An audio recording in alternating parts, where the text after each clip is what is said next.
నమస్తే. ఈ ఎపిసోడ్లో లిగమెంటల్ టేర్ గురించి చెప్పుకుందాము. ఫైబ్రస్ టిష్యూ ఏదైతే ఎముకల మధ్యలో ఉంటుందో అది ఇంజరీ అవ్వడాన్ని లిగమెంటల్ టేర్ అంటారు. దీనికి కారణాలు sudden twisting, over stretching, sports ఆడుతున్నప్పుడు ఓవర్ స్ట్రెచ్ అయినందుకు, లేదా ఇంజరీ అంటే యాక్సిడెంట్స్ అయినందుకు వస్తుంటుంది.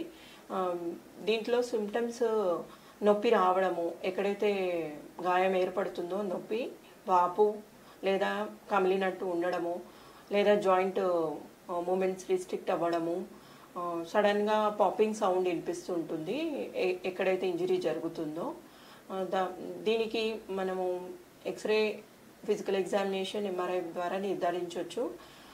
దీనికి పాటించాల్సిన సూచనలు మెయిన్గా రెస్ట్ మరియు ఇమ్మీడియట్గా ఐస్ కంప్రెషన్ అనేది పెట్టాలి.